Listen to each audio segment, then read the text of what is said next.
Estimados hermanos y hermanas en el Señor, qué bueno es estar reunidos como cuerpo de Cristo, conscientes de la presencia del Señor en medio nuestro, tal como Él lo ha prometido.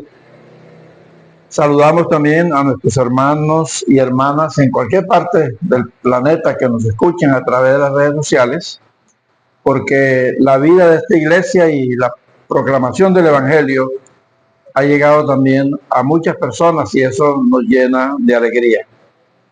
El tema de hoy, las bienaventuranzas, una lectura desde el reverso de la historia. Las bienaventuranzas, una lectura desde el reverso de la historia.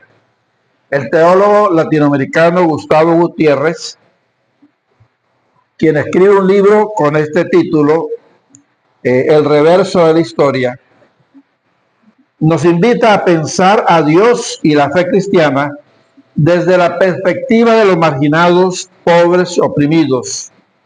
El reverso de la historia oficial, buscando la salvación integral de la humanidad y de la naturaleza en general. Hay dos lecturas, la lectura oficial y una lectura desde el reverso de la historia. Eso pasa a nivel sociopolítico. Quienes escriben la historia son los que ganan las guerras y los poderosos. Hay otra historia que nos cuentan los pueblos y a veces no es escuchada. En la Biblia también hay historias oficiales y hay historias desde el reverso de la historia. Nos basaremos en Mateo 5, 3 al 11. Mateo nos presenta las bienaventuranzas como el discurso inaugural de Jesús. Es decir, Jesús dice, yo vine a hacer esto y espero que mis seguidores hagan lo mismo.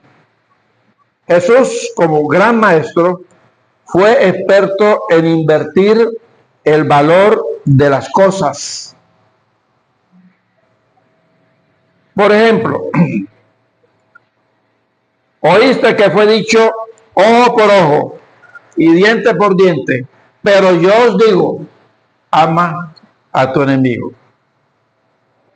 Una mujer adúltera podía ser apedreada, pero Jesús, cuando le traen la mujer y la quieren apedrear, esperando su reacción, después que los acusen su conciencia, el que esté sin pecado que lance la primera piedra, se fueron.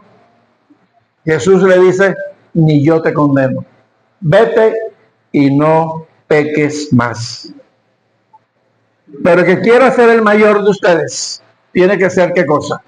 El servidor. Vemos cómo invierte y ve las cosas desde otro punto de vista.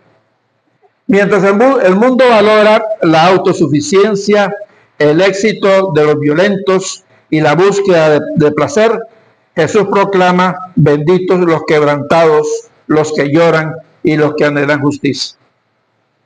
Creemos en el orgullo personal, en la altivez. Jesús bendice la pobreza espiritual. Vemos prosperidad en gente mala, pero Jesús bendice a los frágiles. Es interesante ver este pasaje también teniendo en cuenta que hay un paralelismo con el Éxodo. Y cuando los pasajes, especialmente el Evangelio, hacen un paralelo con el Éxodo, están diciéndonos hay una sola historia. Sí, y esta es parte del plan de Dios y tiene base y sustento también en las Escrituras. El primer elemento que aparece en este paralelo es la montaña. Moisés subió al monte Sinaí. Jesús también sube al monte Sinaí, a la montaña en ese momento. Moisés recibe los 10 mandamientos. Jesús pronuncia las bienaventuranzas. El primer mandamiento dice, no tendrás dioses ajenos delante de mí. Esa es la base de los demás mandamientos. Porque el que no honra y glorifica a Dios fácilmente va a violentar y a despreciar a su hermano. Y el que dice que ama a Dios y no ama a su prójimo es mentiroso. De tal manera que encontramos también a un Jesús que empieza con las bienaventuranzas con mensaje de gracia y de bendición. La primera bienaventuranza, ¿cuál es? Bienaventurados los pobres de espíritu. Esta primera aventuranza es la base y soporte de todos los demás. El que no tiene pobreza espiritual no podrá tampoco recibir las otras bendiciones. Hay que aclarar un poco aquí el término pobreza. Lucas habla de la pobreza material. Mateo habla de la pobreza espiritual, pero los dos están relacionados. Al ver el contexto de los evangelios podemos decir que la palabra nos habla de la pobreza espiritual, pero también de la pobreza material. Hay personas que pueden ser muy ricas materialmente, pero pobres espiritualmente. Y una persona puede ser pobre materialmente, pero encontrar una gran riqueza espiritual. Los pobres en espíritu son aquellos que dependen totalmente de Dios, que también lamentan la injusticia sobre la tierra. Cuando el pobre espiritual y material está ante Dios, no trae nada en sus manos, nada que Dios necesite.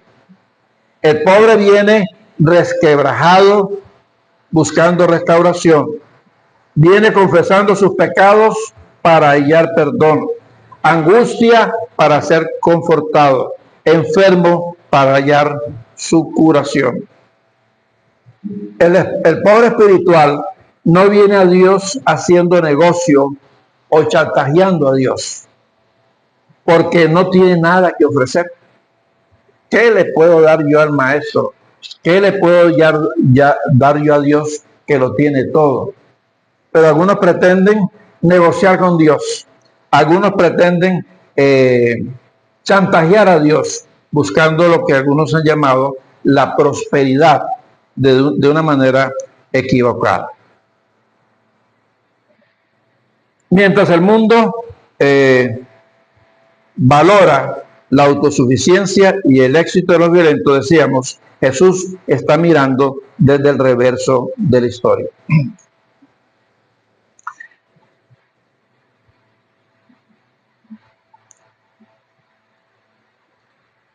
Los pobres en espíritu, repito, son aquellos que dependen de Dios.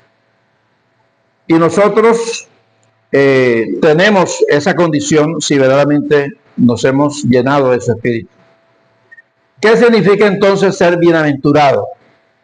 Según la enseñanza de Jesús, no es un sentimiento o felicidad superficial, sino estado de dicha congruente con la voluntad de Dios.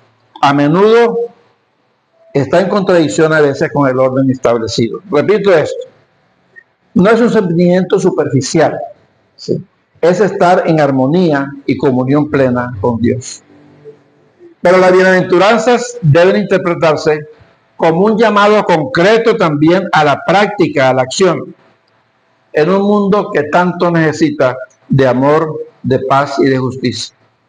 Fíjense que este pasaje nos llama a la acción cuando nos dice que los pobres y los hambrientos serán saciados. Nos hace a nosotros instrumentos de esta labor. ¿Recuerdan aquel momento cuando los discípulos le dicen a Jesús, mira Jesús, esta gente, esta multitud tiene mucho tiempo aquí todo el día, tienen hambre, no tenemos nada que darle, por favor despídelos? ¿Qué le dijo Jesús? Denle ustedes de comer. Y ese es el llamado. Denle ustedes de comer y traten y esfuércense por luchar, por superar todas sus dificultades. Bienaventurados los misericordiosos, que no es lástima por el que sufre, es aquel don de Dios que nos mueve para buscar las soluciones. La acción también la vemos como una exigencia en el versículo 9. Bienaventurados los pacificadores. Entonces ya pasamos de aquellos que reciben la acción de amor y de justicia a los que ejercen la paz y a los que ejercen también la misericordia. La paz bíblica es más que ausencia de conflicto, es plenitud, bienestar integral y justicia restauradora. Por lo tanto, no puede ser neutral. Tenemos que optar por la paz, por la justicia y la libertad del ser humano. Pero el versículo también, o este pasaje leído en Mateo, esta acción comprometida tiene un riesgo y una consecuencia. El comprometernos en ayudar a los que más necesitan tiene riesgos y consecuencias. Dice el versículo 10, bienaventurados los perseguidos por causa de la justicia. Eso dice el pasaje. Bienaventurados los perseguidos por causa de la justicia, porque trabajar por la justicia del reino, defender al pobre, defender a los que sufren, provoca oposición. Tanto es así que Jesús mismo fue perseguido y murió en la cruz. Amados hermanos, Jesús es nuestro modelo. Lo que pasa es que queremos modelar algunas cosas, pero no queremos otras como esta. El llamado al compromiso y el compromiso en acción. Jesús es nuestro modelo. Jesús no solo predicó las bienaventuranzas, sino que las encarnó. Se espera que sus seguidores, que nosotros hagamos lo mismo. Jesús fue pobre de espíritu, dice Filipenses 2, 5 al 8. Lloró por la injusticia, Lucas 19, 41. Fue manso y humilde, Mateo 11, 29. Y fue el máximo predicador a través de la cruz, nos habla Pablo en Romanos. Su vida es nuestro patrón de comportamiento. Estamos llamados los creyentes y la iglesia a leer la historia desde el reverso de la historia. ¿Cómo leer este pasaje? Desde ese reverso, desde los que sufren. Estamos llamados a hacerlo en lo sociopolítico, pero también en el sentido bíblico de la misión. Las bienaventuranzas nos interpelan, nos retan. Nuestra espiritualidad nos lleva a una dependencia completa y radical de Dios.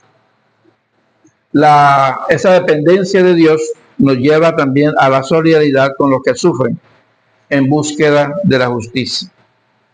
El reino de Dios no es un concepto etéreo o abstracto, es un proyecto histórico concreto de vida abundante. ¿Cómo hemos leído en otras ocasiones este texto? Creo yo que en forma etérea, abstracta. Pero si lo analizamos con la lectura, con los ojos de Jesús y desde el reverso de la historia, notaremos que es un pasaje sumamente retador para nosotros. Es un pasaje que nos llama al compromiso y nos llama a la acción. Amado Señor, gracias por tu palabra. Gracias por estas bienaventuranzas, porque tienes promesas de vida y de vida eterna. Aún prometes la tierra a los más pobres. Y estamos siempre dispuestos a recibir tu reino que crece en medio nuestro. Amado Padre, permite que entendamos cuál es tu visión, porque debe ser la misma visión de la iglesia. Lo pedimos todo en Cristo Jesús. Amén.